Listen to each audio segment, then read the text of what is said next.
visitors have been, how lovely everyone's been. We've had a wonderful time, haven't we? Yeah. What was your favourite part?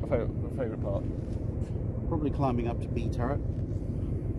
That was fun. Climbing up on top of B turret, which... Or climbing up over a gun. Yes. Then onto the gun shield, then onto B. Yeah. Not really supposed to do those things. I had permission. Yes, we did.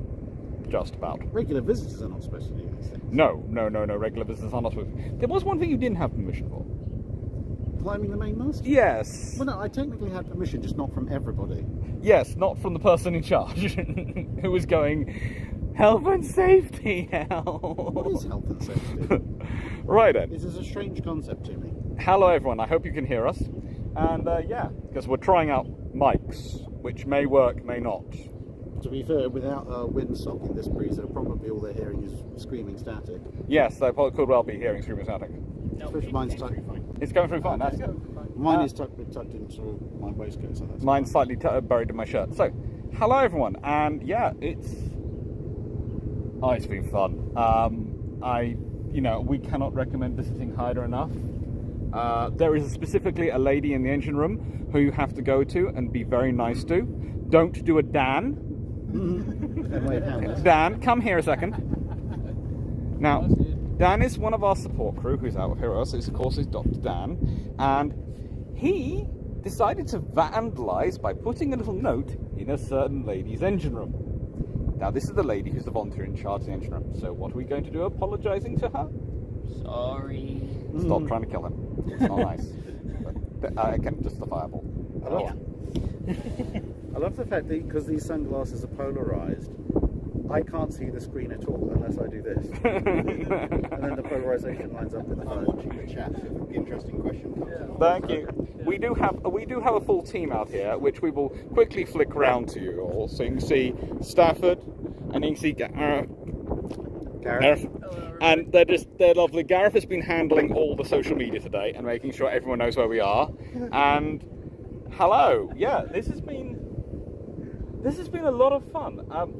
I have to say the highlight for me, and this is going to sound strange, was I got to do the Philip Vian pose and the tribal captain pose, which I know is very, very gratuitous of me, but I did sit up on the spot on the bridge where the captains always position themselves for their photos, and yeah, I sat there and I took a photo of myself there. Well, I got to get to progressively higher points on Haida until I was denied the highest point. But I did get to the second highest point. Yes, he did.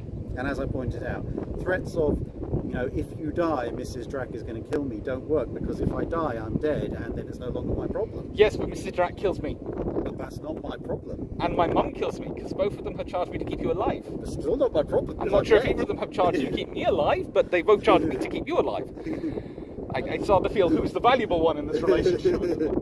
Also, we would like to point out that, like the National Archives, Haida is protected by a very special security force. Those, of course, are her particular battle squadron of Canadian geese, and Conducting a hull inspection. they are conducting a hull inspection, and they are keeping us very, very under a watchful eye. The humans might have gone home who are protecting Haida, but the geese never go home, and they will take you out if you go for Haida. I'm actually wondering if I can do the Patreon live stream from here on next Saturday. We could do, if we've got our phone set up and everything up, we could do the live stream. Great main question with battery life, but I do have a few battery packs. Well, between mine and yours, if yours runs out, then we go into mine. So we just switch your live to joint with mine. Well, We'll think about it. The radio mic seems to be working fairly well, apparently. Yeah.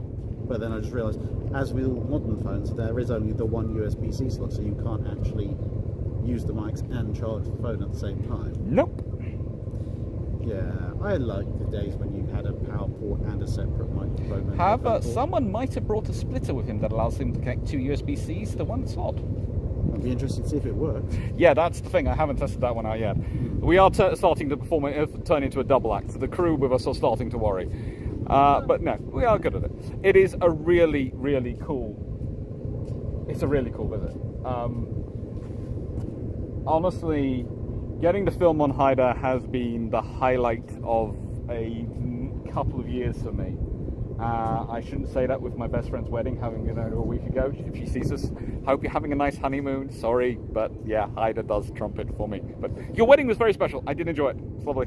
Don't kill me. But it wasn't armed. No, it didn't have, well, 4-inch guns in 2 twin mounts, a 3-inch 50 at the back, which frankly, oh good lord, the Royal Navy would have loved in the Falklands War, those 3-inch 50s. Come on, let's be honest, the 3-inch 70 is a lovely weapon, but it's so overcomplicated. That 3-inch 50 is just a pure killing machine. To be honest, they probably would have been quite happy with those 4 single Bofors. The 4 single Bofors would also have been much loved, much loved. Considering Fearless with its 2 single Bofors was probably the most effective anti-aircraft vessel in San Carlos water. Yes, and that's why Intrepid was been positioned where she was, because she was the second most useful. And we also the most effective anti-aircraft anti-aircraft weapon in San Carlos water was a World War II vintage single Bofors. The second most effective anti-aircraft weapon in San Carlos water was the man-named GPMG. Yeah, that's fun times. But no, this has been special. And the thing I like about Haida, and I would say this, is so many people have turned around and gone, we didn't realise it was in Hamilton, and we didn't realise how you could get to it. So now there is a land train coming this way, so we're going to quickly move out of the land train's way, because we don't fancy being killed by the land train. But actually that allows us to show you something pretty cool around Haida, which is this. There is this gantry structure. And this gantry structure has been put up so they can do concerts here. So there are going to be concerts next to Haida, which is going to be a wonderful thing, and I hope lots of people go to it. And it's like I hope lots of wonderful people travel on the land train. But most of all, I want a lot of people to go to Haida, because she deserves it. She does. I think all of us here agree. She needs more love. Well, yeah, she needs a lot of love, and it's not impossible to get into her. You can... You know, there's a nice road, there's a car park, and there is the wonderful people of HMCS Star. Shall we move a bit further so we can show them Star, because they were really lovely to us. I've just realised I can do a live stream from here, but I've realised the major problem with trying to do specifically the Patreon live stream is going to be that my list of Patreon alternate history questions is still back in the UK. Well, so unless I get Mrs. Drach to send them to me, and we set up a laptop with them on, or print them out somewhere. Yeah, we'll figure something out. If the breeze kicks up like this, considering how nice the hotel we're staying in has been to us on various things, we're gonna. Yes, here is the second battle group of Canadian geese protecting they're the inshore squadron. Do not try and get past them either.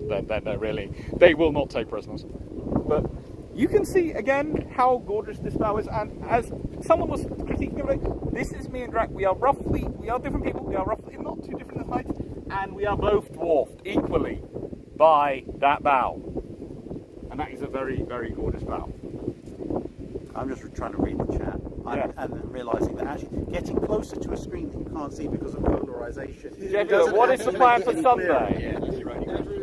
What's the plan for Sunday? The plan for Sunday, today is Saturday. The plan for Sunday is we are going to the Warfare Heritage Aircraft Museum to look around there and see them.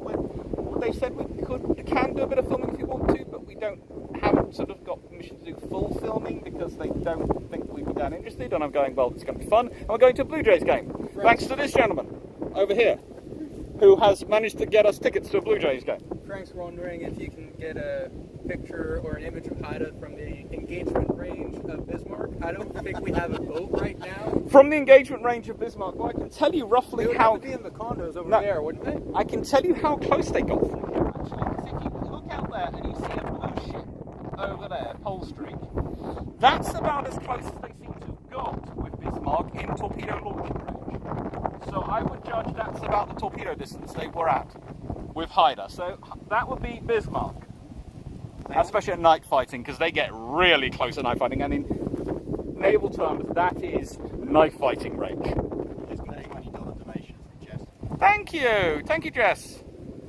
I'd also note that Haida has got considerably closer to some other ships, as may be evidenced by the fact the bow was not in fact straight.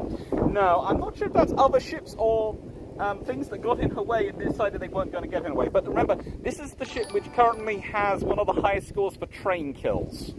So if I was the road trains, I'd probably be very careful and very respectful about it. 2.5 kills of the train buster club yes. in Korea. 2.5 kills. You know, it's the tribal condition and tradition to engage trains. They started off with, I think it was Sikh in support of Carsten de Wiart's force in Norway, and ever since then, tribals have been waging a one-class war against trains.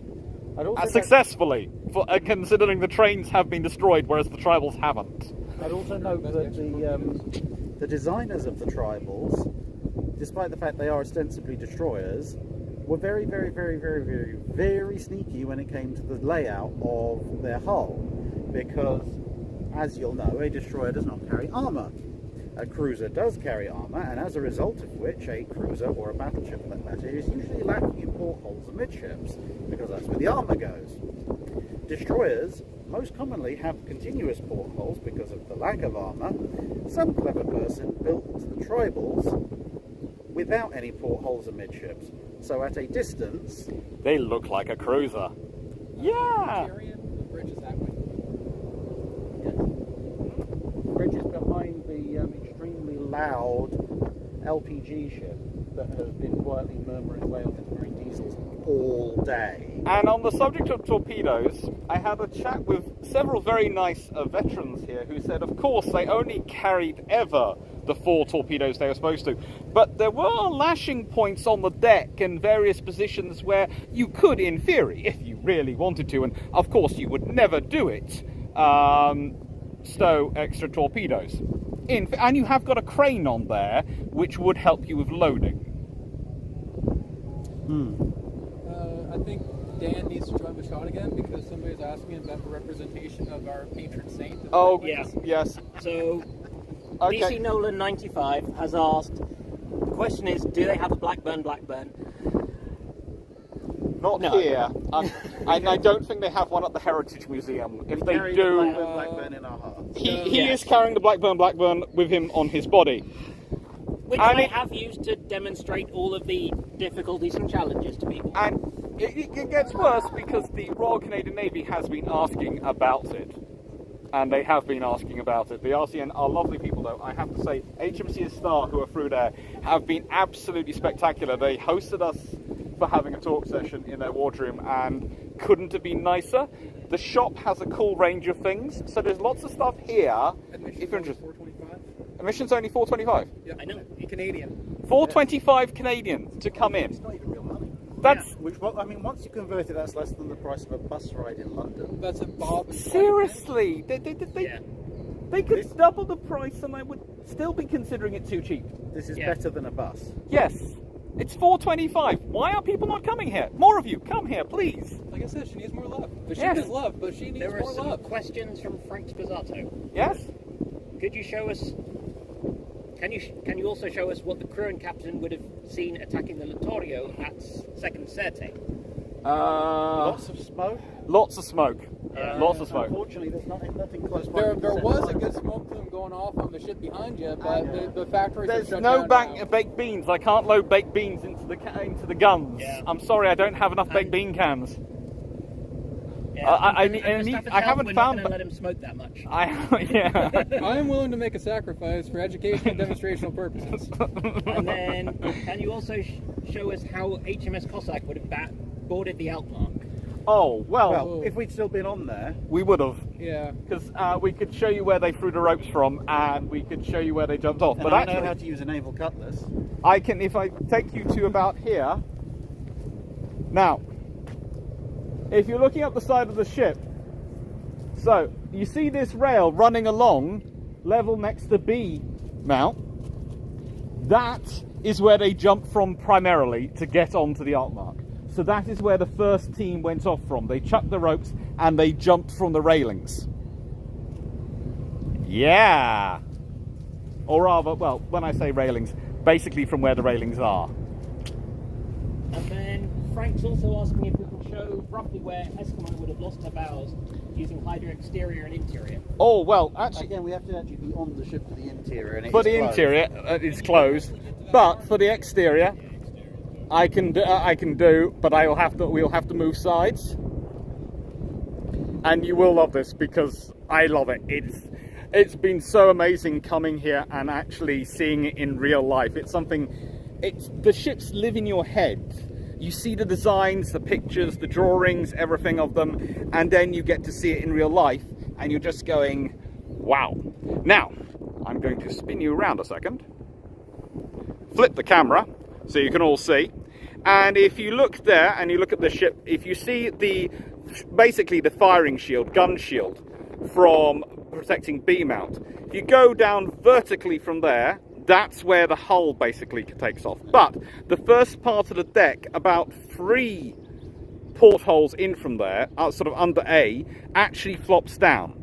A mount tumbles into the water and the rest of the hull disappears. So basically, it's all the way back there where you see the front of the gun shield as it goes into the regular sort of structure. That is the point at which goes on Eskimo. Yeah, so because of the angle that we're looking at, so if those of you who can see the detail, you can see they've got portholes, and then you've got 2 what look like slightly larger covered portholes, but are in fact escape hatches. And yes, believe it or not, when a ship is sinking, you do find a way to get through at an escape hatch that size. Effectively, the point of failure is immediately forward of the second escape hatch, which is the one on the left, and the area that folds down is basically the distance of the hull between the 2 escape hatches. Yeah. And you can actually see, apart from the fact that it's being also, I don't know what level of fidelity we're transmitting it, but if the level of fidelity is high enough, you can probably also see why it failed at that point, apart from the fact that it, B mount is there to reinforce it, because you can see the narrower part of the bow basically stops around about that point where the second escape hatch is. There's a little bit, very, very slight bit of flare past that, but after that's basically... They were incredibly lucky where the torpedo hit. I think it must have hit just about, for it to work out like that, just below that second in on the lower rung porthole. And the reason for that... Hello. I just noticed someone asking if it was me, so yes, it is. Yes, there is Drach Haida and there is me. There's both of us. The reason it must have hit there was because if it had hit any further back, it might well have perforated through that particular bulkhead. It would have got through, and if that then would have got into the boiler spaces, and if it gets into the boiler spaces, the ship will go down because of the amount of water which will fill it up. Going where it did, it took out the magazine, so there's no secondary explosion, and it just is gone. And that is a very fortuitous hit, but also the fact she stays afloat shows how tough they are. I'm just going to readjust the Frank's also got a question about the radar thing. I mean, that's Yeah. done upgrading, didn't they? Yes, the radar fit did keep getting upgraded. And I've just readjusted the microphone, so let's see what my volume's like now. Yeah, let's hope they I are was talking through the gillet, Yeah. to be fair. So. Mine's just poking out my t-shirt.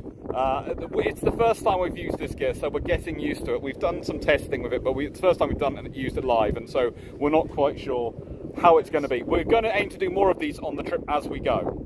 So this is the thing. This is the hope. We can do more of these for you. And Testing, 1, 2, 1, 2. Imperious testing. for the radars, well, yes, they are upgraded as they go. But again, interesting conversation with a gentleman who had worked with veterans and service who'd served on her in World War II, because he'd served in her during her later career, etc. And he was basically going, yeah, you know your theory about that plot position indicator fit? Yes. I'm pretty much 100% sure you're right. And I was going, thank you very much, Mr. Veteran. I'm fairly sure I'm right as well, but hearing it from someone like you makes me feel a lot better for including in the book when people were saying not to. Also, the Sound is a bit low. just because I have to get the it's different for everyone. Yeah, it's coming up. To be honest, one of the other things. Haida was retired in 1963, wasn't it? Yeah, 1963. Yeah, 1963 she was retired. 1942 she ended service. She's 80 years old later this month. 1942 is actually when she's launched. So she started construction in 1941-40. There are bits that say that she's not 1941, I do know that. But the long lead items, some of them are ordered in 1940. And also, just because I have to get this in, and I know the person responsible probably isn't listening because they don't have any taste and therefore wouldn't be on on our channels. But there are some plenty of wonderful photos of Haida on board and paintings. And guess what? They all show that bow waves lead to troughs because physics. Yes, and she has some very, very nice bow waves and some very nice troughs. But I would say there's a very famous picture of her, which is always suggested that this is a wave crashing over her in rough seas. It's not. It's her going to refuel from HMCS Magnificent, the aircraft carrier. She's going to refuel from her, and she's going through Magnificent's wake. And that is why she's got water troughing over her like that. It's not in that rough a sea. Well, the clue is you just look behind her and the sea is basically about as still as it is here. Now, I should say we have just been clacked. Please, someone show the clacker. This is to remind us because we are going to a dinner this evening, which has been organised by the wonderful Stafford. So we get fed this evening. We're going to drop the stuff off at the hotel, and then we are going to. Well, we could leave it in the car. We'll figure it out. It's just I wondered if you wanted to do cameras back in the hotel rather than in the car. What's the time? It's only 10 minutes from the hotel. Yeah, it's a 10-minute walk from the hotel. Oh, if we're walking from the hotel, then yeah, we might as well. We're going to drop the stuff back in the hotel, and then we are going to dinner. So thank you very much, everyone. Thank you for being here. I hope you've enjoyed it, and I hope you've enjoyed us as much as we enjoyed. And I hope you come and visit Haida if you can, because it's really fantastic, and the team are wonderful. They were really, really nice, and we just had a lovely time. Yeah, look out for more of these streams, either on my channel or Dr. Clark's channel, basically depending on who can get what microphones attached to what phones and get what signal. Yes, and also, if we do manage to go to Australia, expect us to eventually do this live with Jamie as well, so we have a full Bilge Pumps team on one of these things. Although at that point, I am getting this put on a tripod rather than holding it. I don't think Oz will let you in. The threat of all three of you together. All three of us together would be lovely. Oh, yes. Now we're in Australia. Oh. Right then. Thank you very much, everyone. Take care, and thank you. Oh, Hayes Gray will be loving this video. Who knows what is going with shopping? Maybe he will, maybe he won't. But it's always good to chat to you, Sal, and thank you for being here. All right. Take care, everyone.